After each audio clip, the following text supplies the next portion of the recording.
Hello everyone, welcome back to Learn English with MNB. ఈరోజు వీడియోలో very interesting topic using besides ఎలాగో చూద్దాం. Besides. So జనరల్గా దీన్ని బిసైడ్ అనే వర్డ్ తోటి కంపేర్ చేసి ఎక్స్ప్లెయిన్ చేయడం మీరు వినుంటారు. బిసైడ్ అంటే ప్రక్కనే అని అర్థం. సో ఇప్పుడు మనం దీని గురించి మాట్లాడటం లేదు. We're talking about this besides. ఈ బిసైడ్స్ అనే దాన్ని ప్రపోజిషన్గా యూస్ చేయొచ్చు. ప్రపోజిషన్ గుర్తుంది కదా, ప్రపోజిషన్గా యూస్ చేయొచ్చు లేదా యాడ్వర్బ్గా యూస్ చేయొచ్చు. ప్రపోజిషన్గా యూస్ చేయడం అంటే ప్రపోజిషన్ తర్వాత ఒక నౌన్ లేదా ఒక జెరండ్ రావాల్సి ఉంటుంది. జెరండ్ అంటే వర్బ్ 1 + ing. సో ఈ ప్రపోజిషన్గా బిసైడ్స్ వాడినప్పుడు పక్కన నౌన్ లేదా వర్బ్ 1 + ing ఫామ్ ఉండాలి. ఈ బిసైడ్స్ని యాడ్వర్బ్గా ఎలా యూజ్ చేయాలో కూడా తర్వాత చూద్దాం. ముందు అసలు బిసైడ్స్ యాజ్ ఎ ప్రపోజిషన్ చూద్దాం. So we're looking at besides as a preposition. So preposition మీనింగ్లో బిసైడ్స్ అంటే in addition to. In addition to. Addition అనే వర్డ్ వినగానే మనకు అర్థమైపోవాలి ఏదో యాడ్ చేస్తున్నామని అర్థం. In addition to somebody or something అంటే ఎవరో ఒకరు ఆల్రెడీ ఉన్నారు దానితో పాటుగా, అదే వారితో పాటుగా అని, లేదా ఏదో ఒకటి ఉంది దానితో పాటుగా అని. So in addition to somebody or something. లేదా కొన్నిసార్లు అదే కాకుండా, లేదా అతనే కాకుండా, వాళ్లే కాకుండా, అదే కాకుండా ఇలా చెప్పచ్చు. సో జనరల్ స్ట్రక్చర్ ఏంటంటే ఈ బిసైడ్స్ సెంటెన్సెస్లో వాడేటప్పుడు బిసైడ్స్ పక్కన ఖచ్చితంగా ఒక నౌన్ ఉండాలి, అదొకటి. లేదా బిసైడ్స్ పక్కన వర్బ్ 1 + ing. ఇందాక ఆల్రెడీ దాని గురించి మాట్లాడుకున్నాం. ఇప్పుడు కొన్ని ఎగ్జాంపుల్ సెంటెన్సెస్ చూద్దాం. People choose jobs for other reasons besides money. So besides money. So ఇక్కడ మనీ అనే నౌన్ వచ్చింది మనకి బిసైడ్స్ పక్కన. అంటే బిసైడ్స్ని ప్రపోజిషన్గా యూజ్ చేసాం. మనీతో పాటుగా పీపుల్ ఎందుకు జాబ్స్ని చూస్ చేసుకుంటారు అంటే చాలా ఇతర రీజన్స్ ఉంటాయి. మనీ ఒక్కటే కాదు అని అర్థం. అంటే మనీతో పాటుగా చాలా ఇతర రీజన్స్ ఉంటాయి పీపుల్ జాబ్స్ని సెలెక్ట్ చేసుకోవడంలో అని. ఇంకో ఎగ్జాంపుల్ చూద్దాం. Besides being beautiful she has many good qualities. అంటే ఇక్కడ ఆమెకి బ్యూటిఫుల్గా ఉండటం అనే దానితో పాటు, ఆ ఫ్యాక్ట్తో పాటు ఇంకా ఆమెకి చాలా మంచి క్వాలిటీస్ ఉన్నాయని అర్థం. బిసైడ్స్ తర్వాత ఇక్కడ వర్బ్ 1 + ing యూజ్ చేశాం. అంటే ఇక్కడ ఉండటం అన్నాం కాబట్టి బీ అనే దానికి ing ఫామ్ యాడ్ చేసాం. బిసైడ్స్ బీయింగ్ బ్యూటిఫుల్, బ్యూటిఫుల్ అయి ఉండడంతో పాటుగా ఆమెకు చాలా మంచి క్వాలిటీస్ ఉన్నాయని, ఆమెలో మంచి క్వాలిటీస్ ఉన్నాయి చాలా అని. Besides being beautiful she has many good qualities.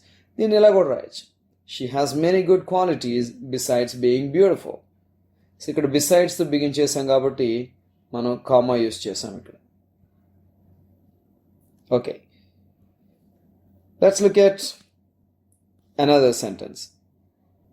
Okay, besides working as a doctor he also writes novels. Besides working as a doctor అంటే డాక్టర్గా వర్క్ చేయడంతో పాటుగా, అంటే అదే కాకుండా అని. సో ఇక్కడ గమనించండి, work + ing, v1 + ing use చేసాం. Besides working as a doctor he also writes novels.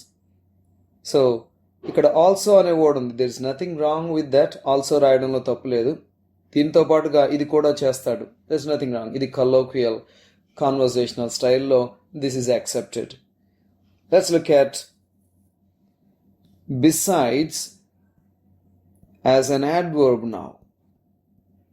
So ఇప్పటిదాకా బిసైడ్స్ని ఒక ప్రపోజిషన్గా చూసాం. ఇప్పుడు బిసైడ్స్ని ఒక యాడ్వర్బ్గా చూద్దాం.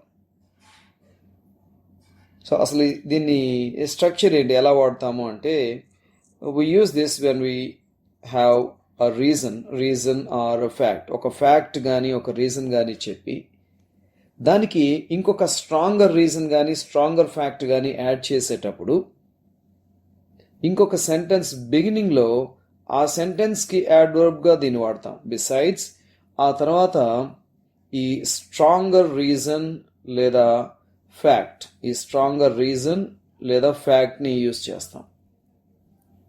గమనించండి, ఫస్ట్ ఒక స్ట్రాంగర్ రీజన్ కానీ ఒక ఫ్యాక్ట్ కానీ దేనికి సంబంధించి చెప్తాం.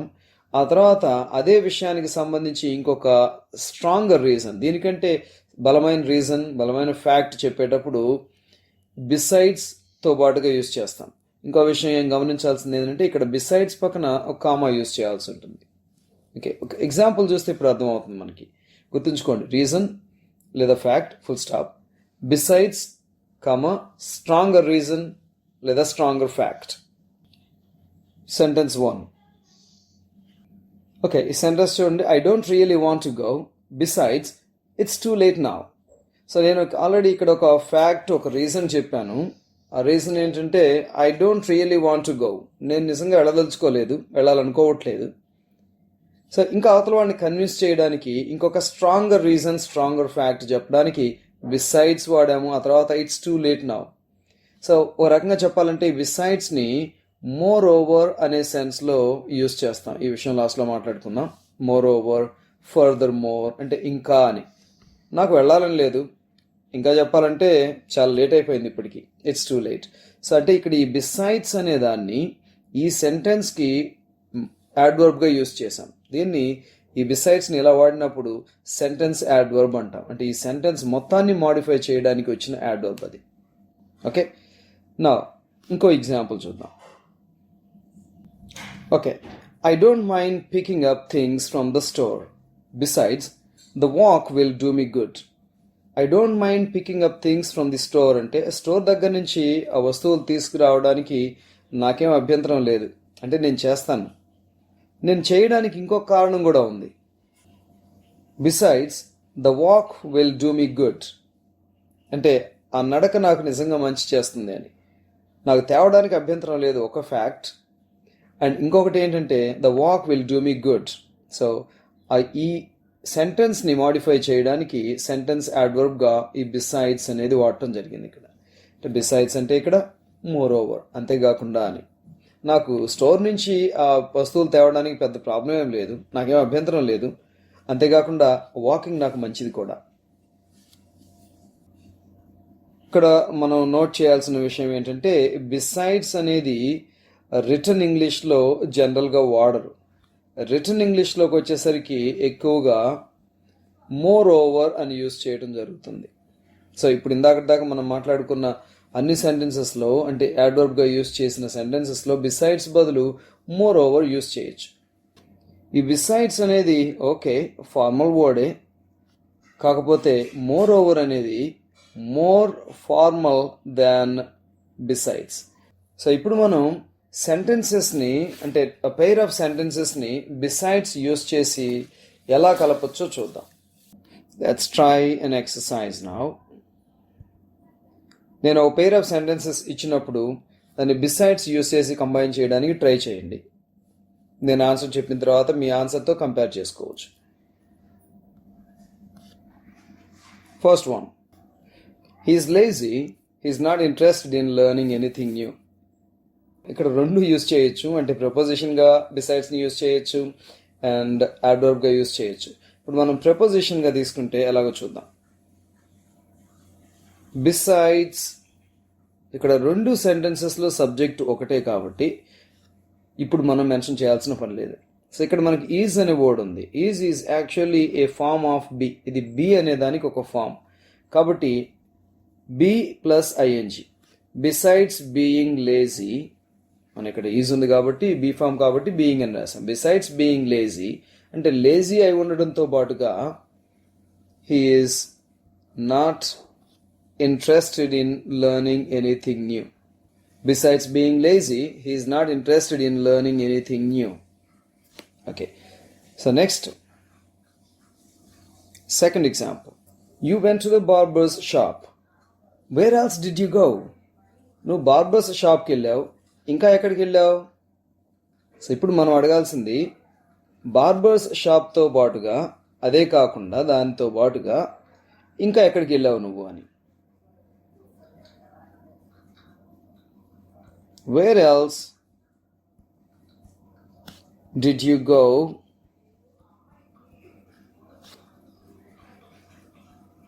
besides the barber's shop? Okay, ఇంకొక ఎగ్జాంపుల్ చూద్దాం. The man robbed her, he injured her. సో ఇక్కడ the man robbed her, he injured her, రెండు పనులు జరిగాయి ఇక్కడ. సో ఇది జరగడంతో పాటుగా, అంటే రాబింగ్ చేయడంతో పాటుగా ఆమెను గాయపరిచాడు అని. సో రెండిట్లో సబ్జెక్ట్ ఒకటే కాబట్టి బిసైడ్స్ రాబింగ్ హర్, సో మనం రాబ్ అనే దానికి ఇన్ఫార్మ్ యాడ్ చేసాం. బిసైడ్స్ రాబింగ్ హర్, ఇక్కడ హీ అంటే ద మ్యాన్, సో మనం నౌన్ యూస్ చేయాలి కాబట్టి ద మ్యాన్ అని. So the man injured her. Besides robbing her, the man injured her. Okay, నా ఇప్పుడు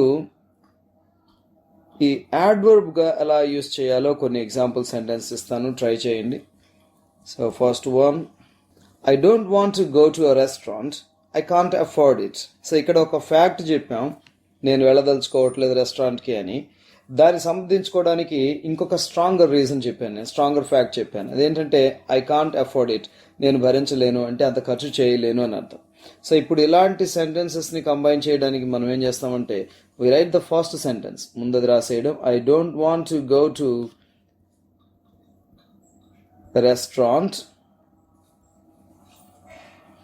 I don't want to go to a restaurant, full stop పెట్టాం. తర్వాత ఈ బిసైడ్స్ యూజ్ చేస్తున్నాం. బిసైడ్స్, అంతేకాకుండా ఐ కాంట్ అఫోర్డ్ ఇట్,